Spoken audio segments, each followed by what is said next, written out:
al mismísimo Wolf Nine en nuestra segunda edición, El Rincón del Lobo. Nuestro podcast particular en el que hablaremos sobre exclusivamente sus últimas obras artísticas, en particular el último disco que ha sacado, que es Lonely Nomad, y una obra literaria de lo más interesante que he tenido el goce de disfrutar. Hace pocas semanas, de hecho, creo que me lo enviaste, llamada El hombre que fumaba la vida entre sus dedos. ¿Me he equivocado? Está bien, sí. Es correcto. Y ahora, dicho lo dicho, comencemos con la entrevista, si no le importa. En primer lugar, háblenos de su álbum. La cosa más general, Lonely Nomad. ¿A qué se le debe el nombre? Bueno, Lonely Nomad, realmente el álbum iba a tener el nombre de Master of Disaster, que es uno de los singles que salió con anterioridad de 2 meses antes de sacar The Girl Who Walks By, que es otro de los singles, y Lonely Nomad, que ha sido el último. Y entonces el álbum se cambió de nombre por la fuerza que tiene este tema en comparación con Master of Disaster y el significado del nombre como tal y del poema que tiene entre mitad el Lonely Nomad. Del poema, ¿verdad? Sí. Nos hablará de ello después, imagino. Ahora, ¿sientes igual que describes una etapa concreta de tu vida? ¿Es esto alguna clase de proyección o es más bien que buscas una especie de símbolo? Algo que te haga sentir identificado como artista. No, claro, todos mis álbumes narran cada parte de mi vida, todas mis canciones. Las canciones que no entran en los álbumes, que se quedan como single, es porque narran una parte muy concreta de mi vida y no merecen ser, no que no merezcan, sino que no pueden entrar en un concepto, en el concepto que está en mi vida en ese momento, que es el álbum en general. De acuerdo. Pero igualmente ese álbum transmite dos emociones bastante claras. Algo impregnado de, yo diría, melancolía y fuerza. Sí. ¿Podría profundizar en esto? ¿A qué se debe? Sí, bueno, porque el álbum realmente iba a comenzar con Miss World, que lo hablamos en el primer podcast, que es una canción eliminada del álbum, por así decirlo, porque ya no representa lo que quiero transmitir como artista en este álbum. ¿Saldrá al público igualmente? ¿Cabe Sí, la posibilidad? cabe la posibilidad de que salga versión final, porque está la versión como demo ya sacada, pero cabe la posibilidad de que salga como versión final en algún momento. Y tiene esa fuerza con temas como Lonely Nomad, como Master of Disaster, o como Anytime You Pour the Rain, que es un tema acústico, pero es un tema con fuerza, un tema que incluso tiene un solo de guitarra eléctrica, porque eso es lo que quiero transmitir, ¿no? Only If You Hold On es una de las canciones más positivas que he hecho como artista, que hablaremos después de ella en general. Claro, porque hay muchas, quiero decir. Sí. ¿Y esta en particular de la que hemos hablado ahora? ¿Fue de las primeras o de las últimas? ¿Qué reto? Lonely Nomad, bueno, ya tenía el concepto de hacer Lonely Nomad, pero el poema vino mucho después. El poema vino justo cuando se iba a cerrar el álbum, vino el poema, escribí el poema. Ahí vino. Que no está narrado primero el poema, está narrado por una persona que conocí, que considero que tiene muy buena voz para hacer lo que...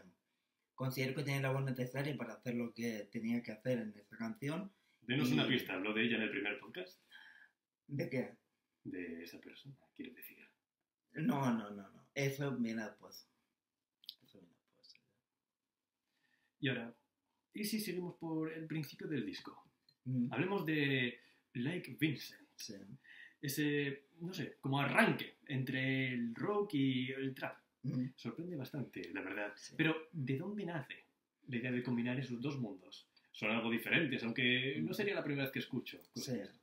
Bueno, no es ni mucho menos la primera canción que llegó de ese estilo, pero no es ni mucho menos la primera canción que llegó de ese estilo, pero sin embargo sí es la canción que más gustó a la gente. Esa canción no estaba pensada para salir en el álbum, esa canción la saqué yo para ver cómo funcionaba. Funcionó tan bien que ahora está dentro del álbum. ¿Cómo surgió la idea y el título? Por Van Gogh. Van Gogh se cortó la oreja y yo utilizo esa idea para ponte los auriculares para no escuchar a los tontos que te rodean.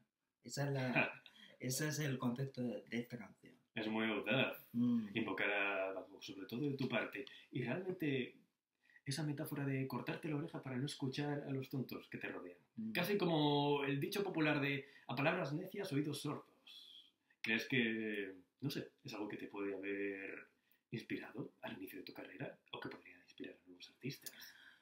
No, bueno, sí, porque claro, uno al inicio de la carrera, uno inicio de carrera musical o artística en cualquier sentido, recibe muchas críticas por todos lados, porque está haciendo algo nuevo que nadie cree que pueda llegar a hacer algo y siempre recibe críticas porque ellos, los que critican, no han podido hacerlo.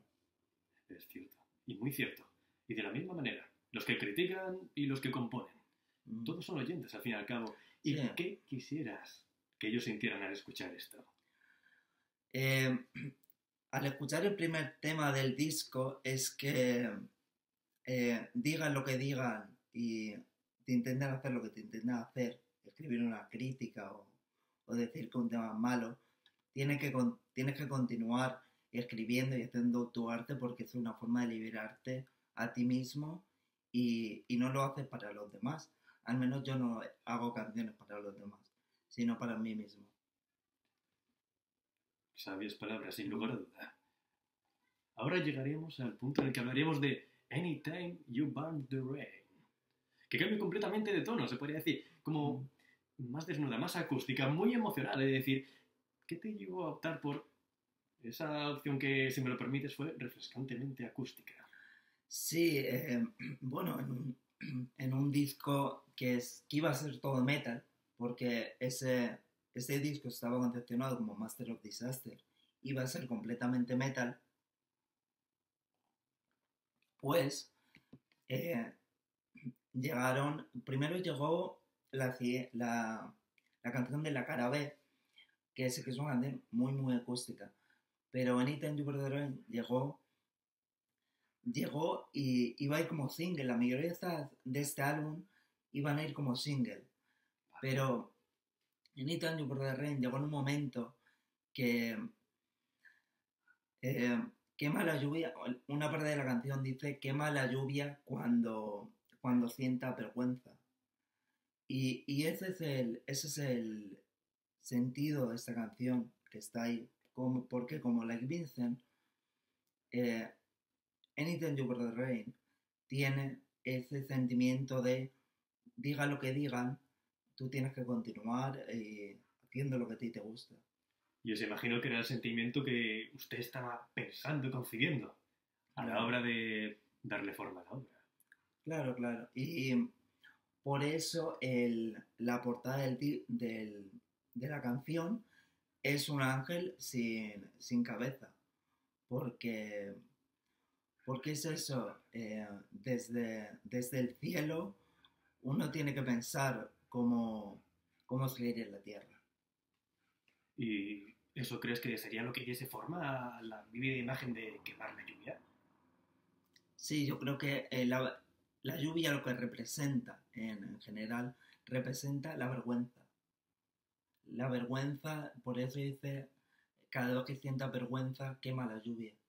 Que ya no la vergüenza, sino quema esos pensamientos que te hacen tener vergüenza, porque la mayoría de veces que sentimos vergüenza no es porque estamos haciendo algo vergonzoso, sino porque pensamos que los demás piensan que estamos haciendo el ridículo. Y muy cierto, muy muy cierto. Ahora prosigamos. Inmediatamente posterior a esta aparece The Girl Who Walks By, que es una, bueno, como te has dicho, más meta, que al fin y al cabo fue tu especialidad, por lo menos en sus inicios, hasta donde creo recordar. Mucho más cruda. ¿Quién es esa chica que camina? ¿Existe o es acaso una mera figura simbólica?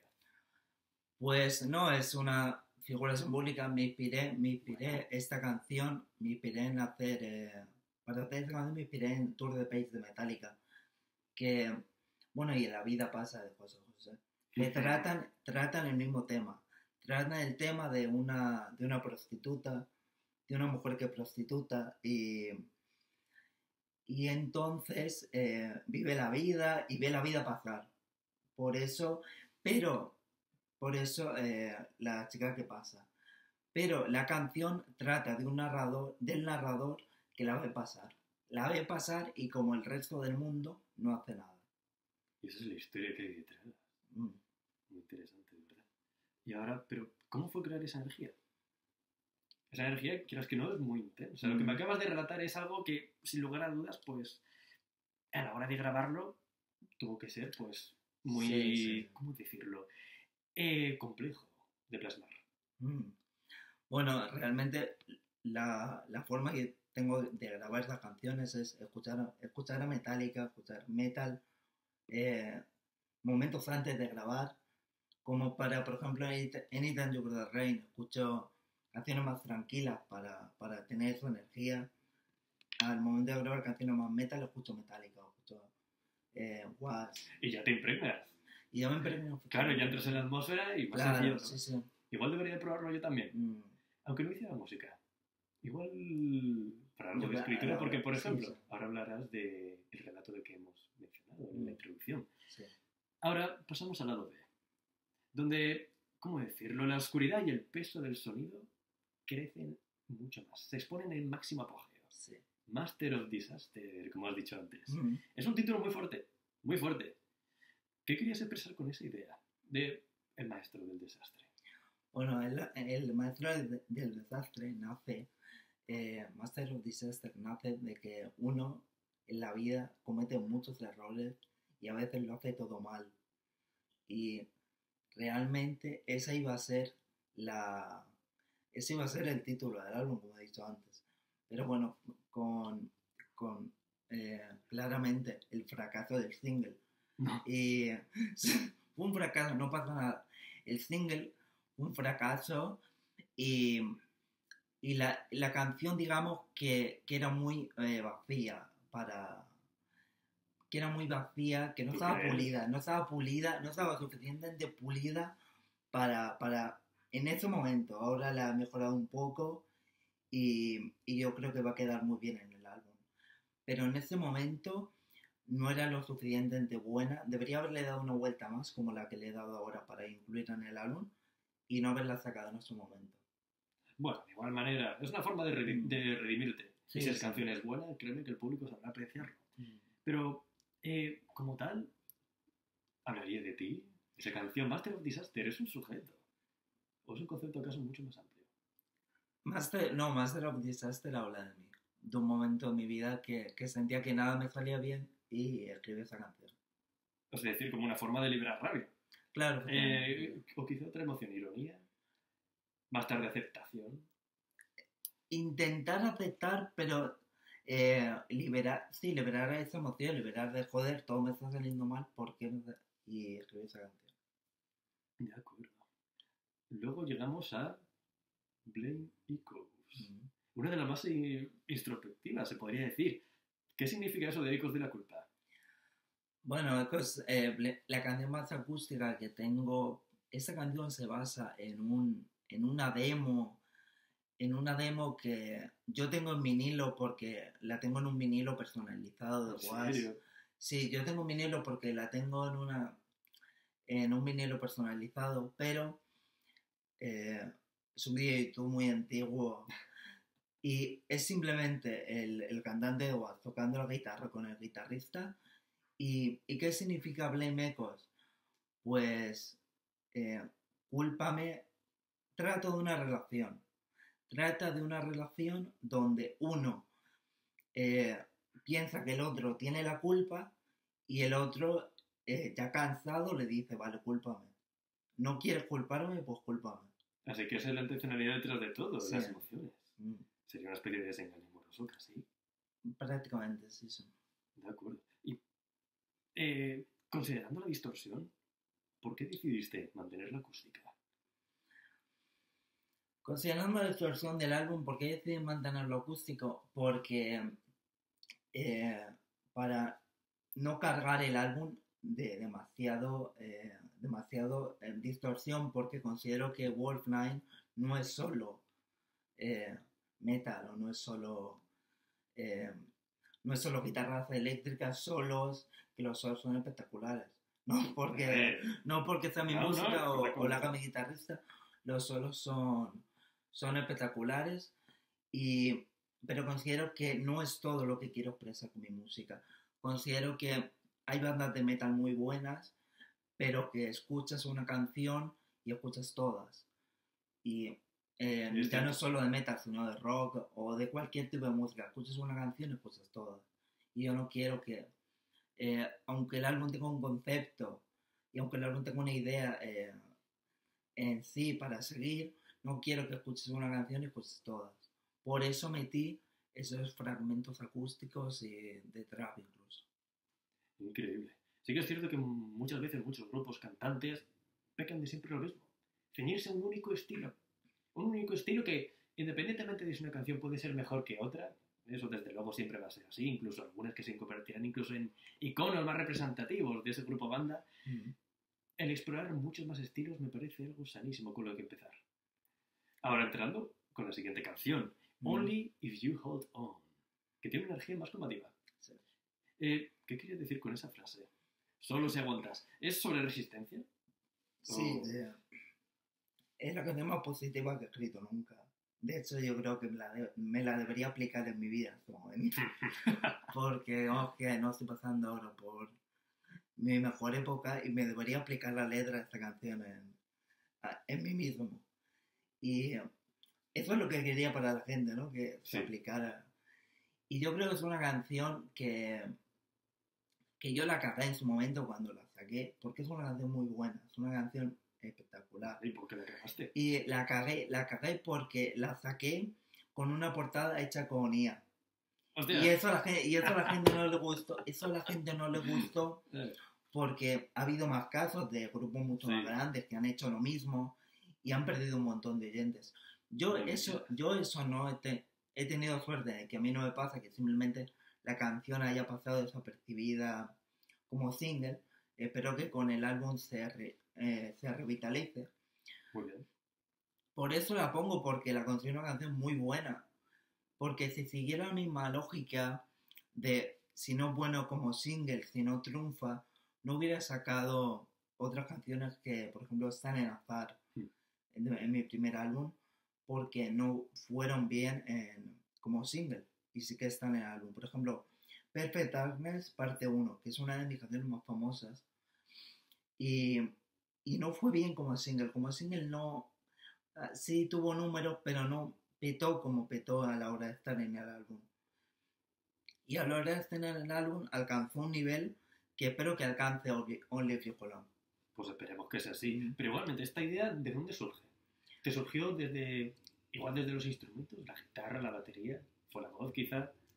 Sí, fue el mensaje de esta canción. Yo estaba pasando por un muy mal momento de mi vida y solo si aguantas, solo si resistes. Entonces, ¿por qué tienes que aguantar? Porque vendrán las cosas que te curarán. Por ejemplo, rompe el muro, una de las letras de esta canción, rompe el muro que te aprisiona, que a ti mismo te aprisiona tu propio muro para ver el oro que hay detrás. Ese es el mensaje de la canción y del álbum en general. Increíble. Y además cubriendo una variedad musical que es amplísima. Eso no cabe duda. Sí, sí. Y bueno, a ver, finalmente llegaríamos a The Sting. El cierre del viaje de Lonely Nomad. ¿Por qué elegiste esta canción para terminar el álbum? ¿Hay algo detrás? Es una canción muy dura. Es una canción muy dura de grabar. De hecho, la grabé en una toma. Y no puedo volverla a regrabar. ¿Y eso? Porque es demasiado agresiva y a la hora de... me hace daño a la hora de grabarla. Demasiado agresiva. Sting. Sí, a la hora me hace daño. ¿Qué título lo indica? Me duele, el picotazo, la herida. Sí. ¿Pero por qué? Si se puede saber. ¿O qué quieres? No, sí, de Sting viene del tema de la morfina. Volvemos al tema de la morfina. Sí. El tema de la morfina es que de Sting, ¿cómo era la letra? funciona mejor que los antidepresivos. ¿Por qué? Para liberar el dolor. Yo esta canción, yo tengo una demo que no sé si algún día la liberaré, completamente drogado.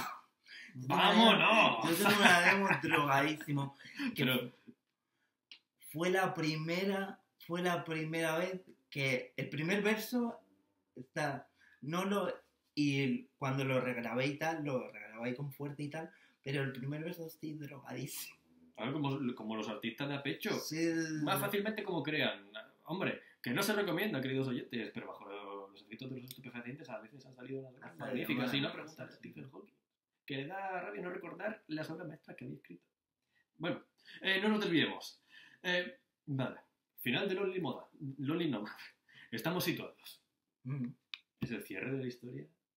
¿O puede suponer el principio de otra? El cierre de la historia, yo creo que lo cerré con Steam y no lo cerré con Only If You Hold On para no tener que continuar la historia, porque considero que es una historia muy bien cerrada, Lonely Nomad. Considero que Lonely Nomad está muy bien cerrado con The Steam. De acuerdo. Con el Quijote. ¿Quiere usted? Y ahora pasemos con la siguiente sección de la entrevista. De acuerdo. Y me gustaría comentar una cosa acerca de su relato narrativo, El hombre que se fumaba la vida entre sus dedos. Hay una cita que ciertamente me ha llamado la atención. Una posible dedicatoria, claramente referencia de José José, pero que decía así: donde el barco velero cargó todos sus sueños mientras llovían gotas de fuego. ¿Qué quiere decir? Bueno, es una referencia ya no tan solo a José José, sino también a Marinero de Luces de Isabel Pantoja. ¿Y qué quiere decir? ¿Qué simboliza la gota de fuego? ¿Y qué es el barco velero? El barco velero es el bar donde sucede toda la historia. Sí. Y las gotas de fuego son pues las dificultades que tienen para tener una relación. El barco velero es como la relación que tienen, que no puede ser, pero que es muy bonita, y sin embargo las gotas de fuego simbolizan todas esas dificultades que tienen a pesar de estar viviendo algo muy bonito. De acuerdo. Hablemos de uno de los artistas que, si bien han podido inspirarle, también son de sus favoritos, tengo entendido. José José, por favor, Isabel Pantoja, Rocío Jurado, ¿por qué esas voces del pasado resuenan tanto en esta historia? Bueno, hablando ya del relato, hablando ya del hombre que fumaba la vida entre sus dedos. Eso mismo. Yo creo que he intentado, la gente me ha pedido incluso, que ya hablaremos de eso, la gente me ha pedido incluso un álbum. Mi productor me lo ha dicho incluso, porque no saco un álbum con el relato y tal. Pero yo considero que esas voces de José José, Isabel Pantoja, Rocío Jurado, son las que tienen que estar en el single, en el relato, perdón, y ponerle mis letras sería ensuciar el relato, fíjate lo que te digo. Sí. Sería ensuciar la ¿Tan fuerte historia. ha sido su influencia? Sí, es ese relato y la mayoría de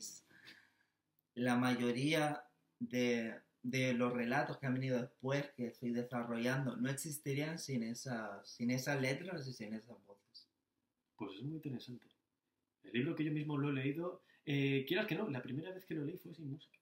La segunda, ahí sí que fue con música, y he de decir que realmente es mucho más impactante, pero no habría habido algún tipo de forma alternativa de haber acompañado el libro con un EP o un álbum propio. No, yo creo que no, porque es que realmente esas canciones son tan perfectas, que narran tan bien la historia, y que si tú la escuchas mientras lees el relato, y después, un par de meses después, saco yo un EP, es como que va a chocar un montón, y que no va a tener ningún tipo de sentido. Fíjate que en mi propia historia, que yo podría narrar los capítulos como El Rey del Pantano, que las canciones narran los capítulos y te cuentan desde cierta perspectivas el libro, sería ensuciar el relato. Y mira que es un relato que tampoco sería muy complicado por hacer canciones porque tiene 40 páginas. Saco 3 canciones y ya te he hecho un EP. Pero que realmente no lo veo necesario ni... Sí que me podría generar a mí beneficios, porque me podría generar mis beneficios como toda mi música. Y, naturalmente, más contenido. Sí, me podría generar mis beneficios, pero no lo veo, ni lo veo justo para la historia, ni lo veo justo para la gente, porque sería ensuciar mi propia obra. Y eso es lo que quiero. Pues eso es tenerse mucho amor propio, permíteme que te lo diga. Pero ahora, el proceso de escritura, porque al fin y al cabo has escrito muchos libros. Sí. Pero la escritura eres prácticamente un experto porque no solo es tener inteligencia musical y ya pues contar con tus instrumentos, tu propia inspiración, sino que son relatos narrativos que además mezclas con tus propias canciones. No sé, ¿qué podrías decirnos de este proceso? ¿Fue catártico? ¿Doloroso? Bueno, fue muy diferente al principio, fue muy diferente encontrar, porque claro, yo cuando escribí El Rey del Pantano, Sí. Lo escribí de golpe y luego vinieron las canciones, pero eso ha sido muy diferente porque he escrito el libro mientras escuchaba las canciones. Y entonces, por eso te digo que no puedo sacar un EP, porque no sería capaz yo de leer el relato escuchando otro tipo de canciones. Por eso la primera página del relato lo que pone es playlist oficial de la banda sonora. Sí, es cierto. Y entonces es muy complicado escribir así, es mucho más complicado escribir así que escribir de seguido. ¿Tú crees? Es mucho más complicado escribir así escuchando canciones, aunque te vengan las imágenes, porque las imágenes te vienen según las canciones, no es a mí. Eso no es todo el mundo, eso son por brotes psicóticos míos. Por brotes, claro que sí, pero es esquizofrénico, no te digo yo. Pero... Por eso escribes tanto. Pues sí. Si fuera broma. Joder, no, ni mucho menos. Pero, por ejemplo, de estos brotes psicóticos tuyos, ¿qué dices que te dan? Sí. Tú dices que eso era algo. Has dicho que, por ejemplo, El Rey del Pantano fue una obra, sí que es cierto, más descarnada, más directa. Sí, mucho más. Preámbulos. No, y sobre todo El Rey del Pantano. A mí me ha dicho gente, a mí me lo han ofrecido de editar El Rey del Pantano. No me digas. Sí, porque El Rey del Pantano está sin ningún tipo de edición. Tiene faltas para un tren. Pero me la han ofrecido y ha sido muy raro el tema de escribir este libro. No me digas. Pero me ha gustado mucho. Y lo volvería a hacer. Bueno, quizá vengan relatos después de este, depende cómo le vaya. Bueno, pues sí. Depende cómo le vaya este relato, puede que vengan más. Estaremos ansiosos por leerlos. Porque es mucho más divertido hacer relatos que hacer libros. Porque te consume no menos tiempo. Que también. Pero te consume menos energía emocional. ¿En serio? Sí, te consume menos energía emocional. Aunque este relato en específico no.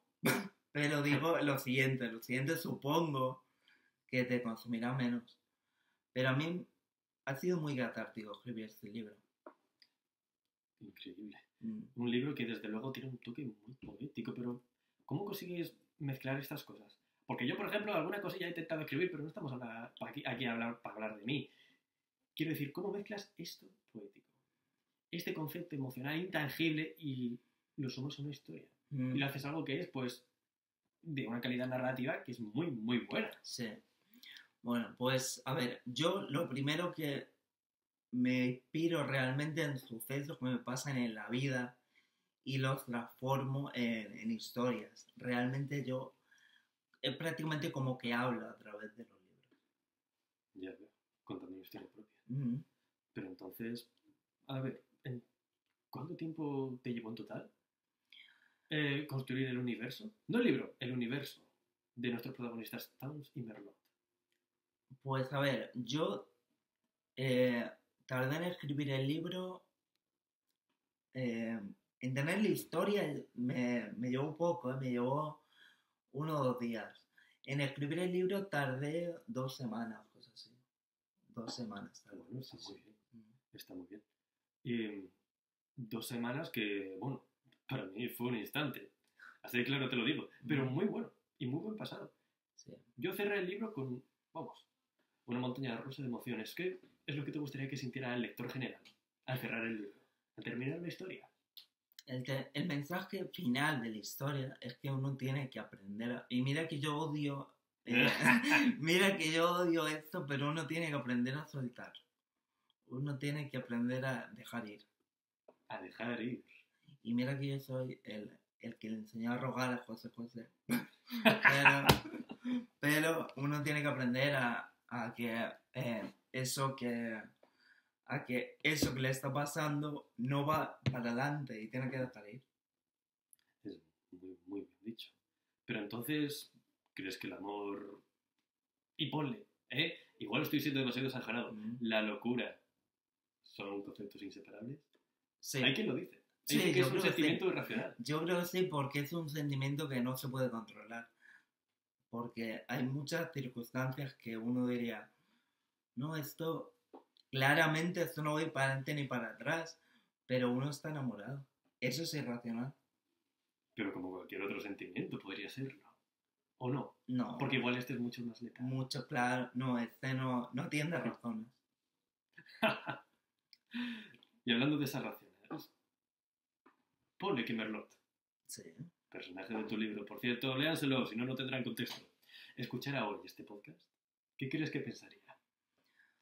Bueno, realmente no sabemos si siquiera leerá el libro, ¿no? Porque yo se lo he enviado. Pero no sabemos si, porque todo el mundo... Si la gente que haya visto el primer podcast y ahora vea este, sabe quién es Merlot. Sí, claro, deberías saberlo. Me acuerdo hasta yo, fue hace un año. Y entonces, ¿yo qué creo que pensaría? Yo creo que simplemente lo olvidaría muy rápido. ¿Tan rápido? Sí, lo olvidaría muy rápido. Lo enterraría muy rápido. Incluso con este impacto emocional del que nos acabas de hablar. Sí, porque es que yo creo que es lo que debería hacer incluso. No lo que debería hacer, no lo que ella querría, sino lo que ella para su vida debería hacer. ¿Y aún tras este entierro? ¿Le hablarías todavía? ¿O crees que solamente podrías hablarlo mediante estos libros que esperemos se lea? Sí. Pero luego entierro. Eso es lo que va a hacer. Pero no, yo creo que ya solo me queda hablarle a través de mis libros. Y no creo que me quede mucho por escribir hacia Merlot. No creo que... me ha gustado mucho este final. Quizás porque sea con una canción de José José. Pero quizás porque la historia termina así. Pero a mí me ha gustado mucho este final. Quizás me hubiera gustado, y ya no te hablo de la historia, sino de la parte real de la historia aquella. De acuerdo. Cerrara la puerta claramente, o la abriera del todo o la cerrara. Pero al final uno tiene que, si alguien que no sabe qué hacer, ni te abre ni te cierra la puerta, uno tiene que cerrarla. Uno tiene que cerrar la puerta porque la puerta es una herida. Es instinto de supervivencia. Ya lo roza. Ahora, nuestro buen protagonista, el señor Towns. ¿Qué queda de él? Del hombre que fumaba la vida entre los dedos. ¿Qué queda de él? Pues yo creo que lo que queda te refieres a después del libro, ¿no? Sí, pongámoslo. El final es abierto, no me lo puede negar. Sí. Lo que queda es una liberación total. Porque tras todos esos años de sufrimiento por esta puerta entreabierta de la que estamos hablando, él mismo pone fin, él mismo es el que se va, no es el que espera, sino el que coge la puerta y se va. El que toma la iniciativa. El que toma la iniciativa por primera vez y por última. Y, y eso es lo que queda de Towns, la libertad. Es decir, que su historia continuará. ¿Tendremos más libros o relatos de él? Puede ser, a ver, te diría que depende de la gente, pero es mentira. Si a mí me apetece escribir o me viene a la cabeza escribir sobre tal una segunda parte, una continuación, que es muy difícil, porque bueno, El Rey del Pantano inicié escribiendo una continuación, pero bueno, al final eso se quedó en nada. Puede que sí, puede que... De hecho, he tenido ideas estas semanas de cómo puede continuar, pero yo creo que si continúa, y quizás esté hablando demasiado pronto, pero yo creo que si continúa, puede ser un propio álbum, un propio EP. Esta vez sí. Nuevo álbum confirmado, damas y caballeros, apúntenlo. Está comprometido. Pero ansioso por verlo. Esta vez sí. De Bueno, acuerdo. ahora hay que despedir el podcast, ¿no? Y después una parte. Que esto ya lo... ¿La segunda parte es esta? No, esto ya lo de... Esto ya lo del EP. Lo del EP Country que te dije que tal. Esto ya lo después. O sea, tú dices, tal, muy bien, tal, no sé qué, después el podcast. De puta madre. Pues entonces, dicho esto, Boss9, el podcast queda concluido. Ha sido una entrevista de lo más enriquecedora. Por supuesto, es un verdadero placer tenerle aquí, como siempre, hablándonos de sus obras, de las emociones que quiere transmitir con ellas, también compartir un poco acerca del proceso creativo y de, por supuesto, dar inspiración a aquellos que están por venir. Y dentro de poco vendrá otro episodio, porque sacaré una pequeña cosa, pero no voy a adelantar nada de momento, así que ¿No adelantamos? aquí ¿Seguro? concluimos, no adelantamos nada. ¿No dejamos cliffhanger para el público? Nada, no adelantamos nada. Vale. Puede que en diciembre va a haber algo, en diciembre va a haber va a haber una canción acústica, totalmente acústica, ahí lo dejo. ¿En serio? Así que voy a adelantar el título, se llama Memory of Pain. Memory of Pain. Pero de momento ahí se queda.